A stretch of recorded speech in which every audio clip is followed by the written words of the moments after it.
नमस्कार अग्निवीर चौहान साथियों, यह मेरा ऑफिशियल चैनल है जिस पर मैं आप सभी को पेंशन से जुड़ी हर जरूरी और अहम खबर देता हूं। अगर आपने अभी तक हमारे इस चैनल को सब्सक्राइब नहीं किया है तो पेंशन से जुड़ी हर जरूरी खबर पाने के लिए अभी इस चैनल को सब्सक्राइब करें। अब आपके इंतजार का समय समाप्त हो चुका है। यदि आप भी ईपीएस 95 के पेंशन भोगी हैं तो आज की यह विशेष सूचना आपको आश्चर्यचकित कर देगी। राजधानी दिल्ली के गलियारों से एक बहुत बड़ी खबर सामने निकल कर आ रही है। प्रधानमंत्री नरेंद्र मोदी ने एक ऐसा महत्वपूर्ण निर्णय लिया है जिसकी गूंज समूचे देश में सुनाई पड़ रही है। आज मैं आप सभी को यह भरोसा दिलाना चाहता हूं कि आप सबके बैंक खातों में 7,500 रुपए के साथ डीए आने वाला है। क्या कमांडर अशोक रावत की इतने सालों की कड़ी तपस्या अब रंग लाने वाली है? आज के इस वीडियो में मैं आपके सामने वो सच्चाई लेकर आया हूं जो शायद ही किसी और न्यूज चैनल ने आपको बताई होगी। इस वीडियो को आखिर तक जरूर देखिएगा क्योंकि इसके बीच में एक ऐसी अहम जानकारी दी गई है जिसे सुनकर आप खुशी से झूम उठेंगे। और अगर आप चाहते हैं कि ऐसी ही जरूरी अपडेट्स आपको लगातार मिलती रहे तो हमारे चैनल सरकारी मीटर को सब्सक्राइब जरूर कर लीजिएगा। साथियों, पिछले कई समय से नेशनल एजुटेशन कमेटी के प्रमुख कमांडर अशोक रावत जी की अगुवाई में लाखों बुजुर्ग पेंशन भोगी सड़कों पर अपना विरोध जता रहे थे। चाहे सर्दी का मौसम हो या भयंकर गर्मी, हमारे इन बुजुर्गों ने कभी हार नहीं मानी। अशोक रावत जी ने यह पूरी तरह से स्पष्ट कर दिया था कि अगर सरकार ने उनकी मांगे नहीं मानी तो पूरे देश में एक बार फिर से एक विशाल आंदोलन छिड़ जाएगा और इस बार आर पार की कड़ी लड़ाई लड़ी जाएगी। लेकिन अब सूत्रों के माध्यम से यह जानकारी मिल रही है कि सरकार अब कोई भी नया जोखिम उठाने के मूड में नहीं है। सूत्रों का यह दावा है कि पीएम मोदी ने स्वयं इस अहम फाइल पर संज्ञान लिया है। यह चर्चा बहुत जोरों पर है कि 7,500 प्लस डीए के नए प्रस्ताव पर अब अंतिम मुहर लग सकती है। ऐसे में यह सवाल खड़ा होता है कि क्या सच में अब पैसा मिलना आरंभ हो जाएगा? सोशल मीडिया के प्लेटफॉर्म पर आजकल एक रिपोर्ट काफी तेजी से फैल रही है जिसमें यह दावा किया जा रहा है कि वित्त मंत्रालय और श्रम मंत्रालय के अधिकारियों के बीच एक बहुत लंबी बैठक संपन्न हुई है। उधर अशोक रावत जी ने साफ तौर पर कह दिया है कि उन्हें अब कोई कोरा आश्वासन नहीं बल्कि पक्का आदेश चाहिए। यदि 7,500 प्लस डीए को लागू नहीं किया गया तो अशोक रावत एक बार फिर से करो या मरो की तर्ज पर एक महाआंदोलन का आगाज कर देंगे। मगर जो संकेत फिलहाल मिल रहे हैं उनके अनुसार इस बार मोदी सरकार इन पेंशनर्स को बिल्कुल भी निराश नहीं करेगी। इसके साथ ही मेडिकल की सुविधाओं और एरियर को लेकर भी एक बड़ी अपडेट जल्द ही आने वाली है। मित्रों, अब हम उस सबसे बड़े विषय पर चर्चा करते हैं जिसने वास्तव में सरकार की नींद उड़ाकर रख दी है। कमांडर अशोक रावत ने बंद कमरे में हुई एक गुप्त बैठक में यह साफ कर दिया है कि पेंशनर्स की इस शांति को उनकी कमजोरी बिल्कुल ना समझा जाए। उन्होंने इसके लिए एक समय सीमा भी तय कर दी है। अशोक रावत जी का साफ कहना है कि अगर सरकार ने उनकी चारों प्रमुख मांगों को, जिसमें 7,500 प्लस डीए, मेडिकल की सुविधा और नॉन ईपीएस रिटायर्ड कर्मचारियों को शामिल करने की बात कही गई है, उसे पूरा नहीं किया तो पूरे देश का चक्का जाम कर दिया जाएगा। क्या आप यह बात जानते हैं कि इस बार होने वाला यह आंदोलन पहले वाले आंदोलनों से बिल्कुल अलग क्यों होने वाला है? इसका कारण यह है कि इस बार लाखों पेंशनर्स के साथ उनके परिवार के सदस्य और बच्चे भी सड़क पर उतरने के लिए पूरी तरह से तैयार हैं। अब आपके दिमाग में यह प्रश्न उठ रहा होगा कि क्या मोदी जी वास्तव में 7,500 रुपए देंगे? देखिए, मौजूदा चुनावी समीकरणों और पेंशनर्स के बीच बढ़ती हुई नाराजगी को ध्यान में रखते हुए पीएम मोदी की तरफ से जो भी इशारे मिल रहे हैं वे काफी सकारात्मक नजर आ रहे हैं। सूत्रों से मिली जानकारी के अनुसार श्रम मंत्रालय ने अपनी तरफ से एक नया ड्राफ्ट तैयार कर लिया है। इस नए ड्राफ्ट में न्यूनतम पेंशन की राशि को बढ़ाने का महत्वपूर्ण प्रस्ताव रखा गया है। भले ही सरकार इस फैसले को अलग अलग किस्तों में लागू करे, लेकिन जो भी ऐलान होने वाला है वह ऐतिहासिक साबित हो सकता है। क्या मोदी सरकार अपने इस सबसे बड़े तोहफे के जरिए बुजुर्गों का दिल जीतने में कामयाब हो पाएगी?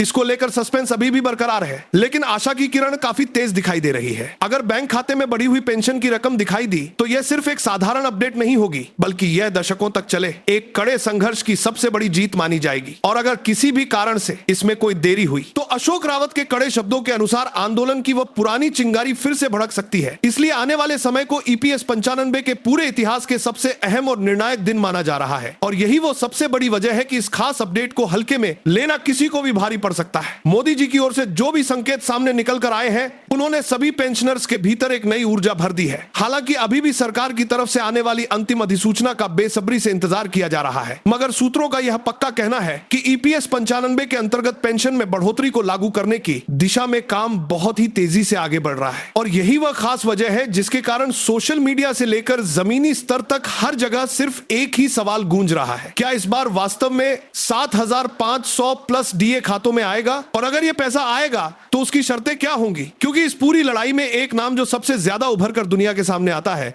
वह है अशोक रावत का, जिन्होंने ईपीएस 95 पेंशनर्स की बुलंद आवाज को सड़क से लेकर संसद के गलियारों तक पहुंचाया है और बहुत ही साफ शब्दों में यह बात कही है कि पेंशन कोई भीख नहीं है बल्कि ये हमारा हक है। और यही भारी दबाव आज सरकार के ऊपर साफ पड़ता हुआ दिखाई दे रहा है। ऐसा बताया जा रहा है कि अशोक रावत की अहम मांगों में न्यूनतम पेंशन को 7,500 रुपए तय करना, उसके ऊपर से डीए को जोड़ना तथा पुरानी तमाम विसंगतियों को दूर करना मुख्य रूप से शामिल था। और अब यह खबर आ रही है कि इन सभी मांगों पर आपसी सहमति बनने की दिशा में एक बहुत ही ठोस बातचीत पूरी हो चुकी है। फिलहाल के लिए यह सस्पेंस अभी भी पूरी तरह से खत्म नहीं हुआ है, क्योंकि अशोक रावत यह बात पहले ही स्पष्ट कर चुके हैं कि अगर उनकी सभी मांगे पूरी तरह से लागू नहीं की गई या फिर किसी भी स्तर पर कोई कटौती या टालमटोल करने की कोशिश की गई तो यह आंदोलन एक बार फिर से शुरू हो जाएगा और इस बार का यह प्रदर्शन पहले के मुकाबले कहीं ज्यादा बड़ा और व्यापक होगा। हालांकि इस बीच जो भी सकारात्मक संकेत मिल रहे हैं वो यही बता रहे हैं कि सरकार अब कम से कम 7,500 प्लस डीए वाली इस विशेष मांग पर पीछे हटने के मूड में बिल्कुल भी नहीं है, क्योंकि इस समय राजनीतिक, सामाजिक और नैतिक ये तीनों ही तरह के दबाव अपने चरम बिंदु पर पहुंच चुके हैं। और सरकार भी यह बात भली भांति जानती है कि ईपीएस 95 के पेंशनर्स अब और अधिक इंतजार करने वाले नहीं है। यही कारण है कि आज चर्चाएं बहुत तेज हो गई हैं। कुछ लोग 2000 मंत्री और सरकार 2024 के तेज के लिए लगी करने के लिए बड़ी बारें लेने के लिए नहीं है, इसे एक बहुत बड़ा संदेश मान रहे हैं, तो वहीं कुछ अन्य लोग इसे एक लंबे संघर्ष का मीठा नतीजा बता रहे हैं। लेकिन एक आम पेंशनर के लिए आज असली सवाल यही बना हुआ है कि उनके बैंक खाते में यह पैसा कब तक आएगा और कितना आएगा, क्योंकि आज की इस भयंकर महंगाई के दौर में दवाइयां, राशन और इलाज से जुड़ा सब कुछ बहुत अधिक महंगा हो चुका है और 7,500 प्लस डीए से कम की रकम पर एक सम्मानजनक जीवन जीना अब संभव नहीं रह गया है। इसी तरह की उम्मीद और आशंकाओं के बीच आज हर पेंशनर की नजर सरकार के उठाए जाने वाले अगले कदम पर टिकी हुई है। व्हाट्सएप ग्रुप्स में लगातार मैसेज घूम रहे हैं, यूट्यूब पर ढेरों वीडियो तेजी से वायरल हो रहे हैं और हर कोई उस सुखद सुबह का बेसब्री से इंतजार कर रहा है। अब यदि आपके परिवार में भी कोई ईपीएस 95 पेंशनर मौजूद है तो आप इस खबर पर अपनी नजर बनाए रखिए, क्योंकि अंतिम फैसला अब बेहद ही करीब आ चुका है और इस बार की यह कहानी एक नया मोड़ लेने वाली है। प्रधानमंत्री नरेंद्र मोदी जी की तरफ से एक बहुत बड़ा संकेत दिया गया है कि ईपीएस 95 पेंशनर्स के बैंक खातों में 7,500 रुपए प्लस डीए आने वाला है और यही खास बात सुनते ही पूरे देश भर में उम्मीदों की एक नई लहर दौड़ गई है। लेकिन अब भी सवाल वही पुराना है कि क्या यह सब कुछ सच में होने वाला है या फिर यह घोषणा भी उन खोखले वादों की लंबी लिस्ट में जुड़ जाएगी जो हर बार समय आने से ठीक पहले कर दिए जाते हैं। अगर हम सूत्रों की बातों पर यकीन करें तो सरकार के अंदरूनी खेमे में बैठकों का एक लंबा दौर चला है और यह फैसला लगभग तय माना जा रहा है। लेकिन वहीं दूसरी तरफ यह वही पुराना सिस्टम है जिसने इससे पहले भी एकदम आखिरी वक्त पर आकर सब कुछ टाल दिया था और हमारे पेंशनर्स को सिर्फ और सिर्फ एक झूठे भरोसे का सहारा देकर उनके घर वापस भेज दिया था। इसी बीच अब अशोक रावत का नाम एक बार फिर से चर्चा के विषय में आ गया है, क्योंकि ऐसा दावा किया जा रहा है कि उनकी वे सारे मांगे मान ली गई हैं और सरकार अब किसी भी तरह से पीछे हटने की हालत में नहीं दिख रही है। लेकिन ठीक यहीं से सारा सस्पेंस शुरू हो जाता है, क्योंकि अशोक रावत खुद भी पहले यह साफ साफ कह चुके हैं कि जब तक वो पैसा सीधे खाते में नहीं आ जाता तब तक किसी भी तरह के मौखिक ऐलान पर बिल्कुल भरोसा नहीं किया जाएगा। और अगर सिर्फ हवाई बयानबाजी की गई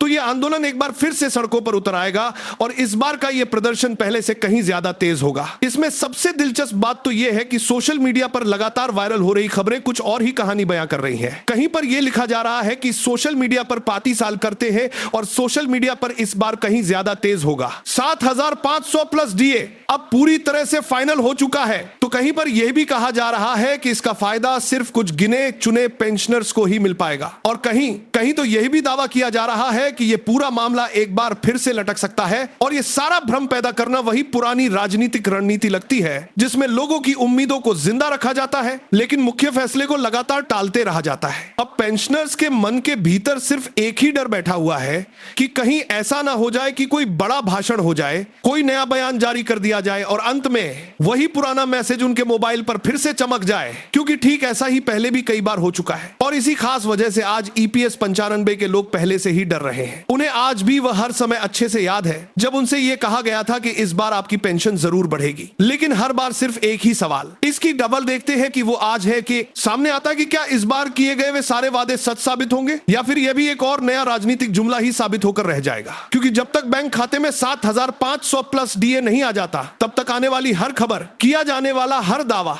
और हर एक संकेत सिर्फ एक अधूरा वादा ही माना जाएगा। और यही सबसे बड़ी वजह है कि यह वक्त ईपीएस 95 पेंशन के पूरे इतिहास की सबसे बड़ी कसौटी बन चुका है, जहां से या तो एक बार फिर से भरोसा लौट कर आएगा या फिर इस सिस्टम से बची कुछ ही आखिरी उम्मीद भी हमेशा के लिए टूट जाएगी। और इसी वजह से आज हर एक ईपीएस 95 पेंशनर के दिल के अंदर एक अजीब सा डर घर कर गया है, क्योंकि उन्हें बहुत अच्छे से यह बात याद है कि कैसे हर बार समय आने से ठीक पहले बहुत बड़े बड़े दावे किए गए थे। कभी यह कहा गया कि प्रधानमंत्री स्वयं इस पर फैसला लेंगे, तो कभी यह बताया गया कि इस मामले को कैबिनेट की तरफ से मंजूरी मिल चुकी है, लेकिन हर एक बार अंत में नतीजा वही ढाक के 3 पात ही निकला।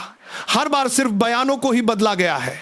और अब जब फिर से बातें जोर पकड़ रही हैं, तो लोग यही पूछ रहे हैं कि क्या इस बार सच में कुछ अलग होने वाला है, या फिर यह भी उसी पुरानी स्क्रिप्ट का ही एक हिस्सा है जिसमें लोगों को सिर्फ उम्मीद दिखाकर कीमती समय निकाला जाता है। अंदर खाने से जो भी बातें छनकर सामने आ रही हैं, वह साफ तौर पर यही बताती है कि कुछ लोग यह मानते हैं कि अब ईपीएस 95 पेंशन को बढ़ाना बेहद जरूरी हो चुका है, वरना समाज में नाराजगी काफी अधिक बढ़ जाएगी। वहीं दूसरी तरफ वे अधिकारी मौजूद हैं जो बार बार खर्च और सरकारी नियमों का हवाला देकर इस अहम फैसले को टालना चाहते हैं, और अधिकारियों व सरकार का यही आपसी टकराव इस पूरे मामले की कार्यवाही को पूरी तरह से साफ नहीं होने दे रहा है। इसी बीच कमांडर अशोक रावत का एक और नया बयान सभी पेंशनर्स के बीच बिल्कुल आग की तरह फैल गया है, जिसमें उन्होंने बहुत ही साफ शब्दों में यह कहा है कि अब भरोसा सिर्फ और सिर्फ बैंक खाते में आने वाले उस मैसेज पर ही किया जाएगा। किसी भी तरह की प्रेस कॉन्फ्रेंस, किसी नेता के भाषण या फिर किसी भी पोस्टर पर बिल्कुल नहीं किया जाएगा। उनकी यही एक लाइन आज इन सभी पेंशनर्स की असली हकीकत को बयां करती है, क्योंकि इतने सालों से उन्हें सिर्फ कोरे शब्द ही मिले हैं, असली पैसे कभी नहीं मिले। अगर इस बार भी उनके साथ वही पुराना धोखा हुआ, तो एक बड़ा आंदोलन होना पूरी तरह से तय है। और तब वह आंदोलन सिर्फ दिल्ली की सड़कों तक ही सीमित नहीं रहने वाला है, बल्कि वह देश के हर एक राज्य, हर एक शहर और हर एक फैक्ट्री के गेट तक पहुंचेगा।